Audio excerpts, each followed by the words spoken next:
Oui, alors, bonjour. Donc, nous allons poursuivre d'autres éléments, d'autres détails de Hérimède de Blesse. Donc, donc, donc, voici un screenshot, une photographie écran d'Internet. Ce qu'on peut voir, c'est qu'effectivement, il semblerait que ce soit déjà en soi un détail. Donc, qu'est-ce que nous voyons? Eh bien, dans cette peinture de Hérite de Blesse, on voit beaucoup de choses, c'est sûr. On voit surtout des choses assez extraordinaires. Vous voyez que ici, en haut à droite, il y a deux hommes qui ont les muscles assez saillants, qui ont effectivement des membres assez souples dans l'effort, ça évidemment, indiscutablement, et qui tirent à eux seuls un chariot avec une multitude d'hommes dedans. Donc on peut se dire que ces deux personnages ont une force absolument exceptionnelle, mais ils sont commandés par un joker en quelque sorte, une sorte de maître, de contre-maître, une sorte muni d'une sorte de bâton. Voilà. Et donc ça fait beaucoup de monde sur un chariot. Et en plus, il y a un feu qui est à l'arrière, donc je ne sais pas très bien si on grossit, qu'est-ce qu'on y voit. Ça c'est peu clair. Derrière ça, on voit qu'il y a un démon là qui pousse ce corps euh, sur le chariot, probablement. Mais là n'est pas l'intérêt. L'intérêt, c'est le lit. Qu'est-ce qu'on voit? Il est 16 heures. C'est l'amour qui est aliéné, puisque nous sommes dans une société où le couple a énormément d'importance. Eh bien, nous voyons que cette créature, par ses bras monstrueux, encercle dans une sorte de bulle, et par la fixité intemporelle aussi de cette scène, on voit que il y a quand même un certain degré métaphorique où ces deux personnages sont enfermés, ils sont véritablement en prison, mais pas dans une prison de métal et d'acier, mais une prison métaphysique, bien évidemment. Nous allons le voir dans le prochain détail, enfin sous-détail de ce détail. Et donc, ce qu'on voit aussi, c'est qu'il y a cet énorme animal, cette grenouille. Et puis, vous voyez tout un tas de démons qui encerclent, ce lit, dont on voit que la perspective est fausse, évidemment. Le but n'est pas de faire une perspective exacte, d'autant qu'on est à une époque où la perspective, à cette époque-là, au XVe siècle, début XVIe, est très très très peu développée, en fait. En tout cas, euh, dans la peinture de Hérimède de Blesse, elle n'est pas primordiale, elle n'est pas centrale, elle n'est pas l'axe de sa peinture et elle ne suit pas l'axe du développement dans l'innovation de la perspective qu'on connaît dès le Quattrocento. Alors on poursuit, on va voir dans le détail qu'en est-il.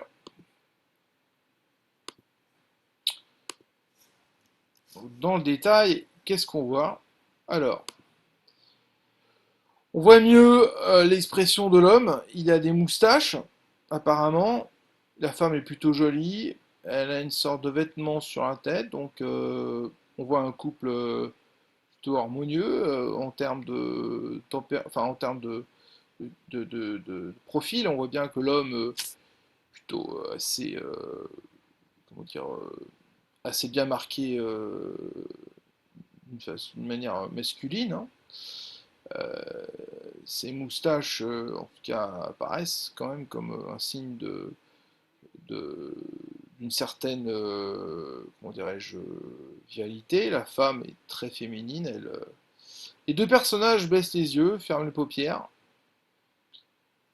comme s'ils vivaient un amour spirituellement d'une manière très introvertie, d'une manière très, comme je l'ai dit, spirituelle, avec beaucoup d'imaginaire.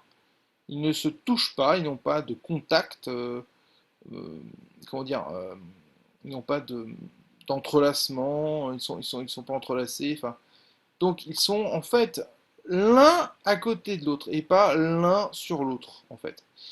Et pourtant cela vient d'eux, mais peut-être cela est-il régi euh, au détriment d'eux, en contrepoint de leur amour. C'est-à-dire que c'est ce démon, cette espèce de grossière, de grossière grenouille, un peu, ça fait penser un peu à l'herpétologie des grenouilles, quoi. Espèce de monstre humanoïde, cette espèce de grenouille humanoïde, noire, évidemment, au regard livide, impassible, très sombre. On distingue très peu de choses de ce monstre qui les rapproche et qui sert de tiers gigantesque, un tiers qui va anesthésier la relation des époux, qui va aller jusqu'en dedans même de la vie imaginaire amoureuse narcissique de ces deux époux, au point de les séparer, de segmenter en deux cet amour, et surtout, donc en créant cette division, en même temps, il les rapproche l'un de l'autre. C'est-à-dire que ce n'est qu'en les rapprochant l'un de l'autre qu'il les divise, qu'il les sépare d'autant plus. Enfin bon, allez savoir comment, le pourquoi du comment de cette affaire. Ce qui est sûr, c'est que, évidemment, on voit bien aussi que la couverture est très plane, et donc il n'y a aucun relief, tout comme l'expression de ces visages est affadie et plate, et donc, pour conclure sur cette peinture, sur ce détail, eh bien, de nos jours, effectivement, est-ce que nous ne voyons pas des choses un peu apparaître comme ça, telles que Hérimède de Blesse les avait projetées dès son époque? C'est-à-dire que si l'amour est intemporel, elle est néanmoins normée d'une manière différente selon les époques.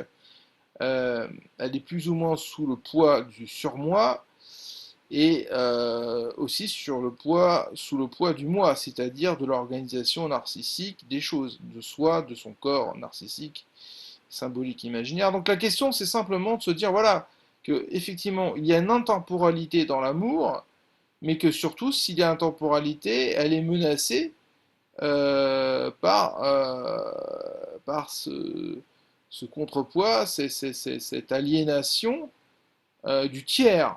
Au fond, ce tiers, ça les rapproche, comme les sites internet nous rapprochent, mais en même temps, ça nous aliène, comme les sites internet nous aliènent.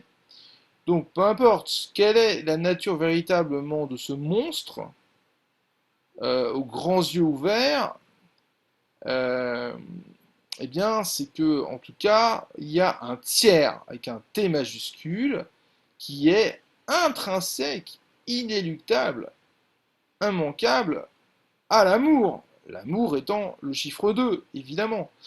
En numérologie, c'est, comme le dit Ariel, le chiffre 2, c'est la relation à l'autre, c'est les métiers de service, etc. Bon, peu importe.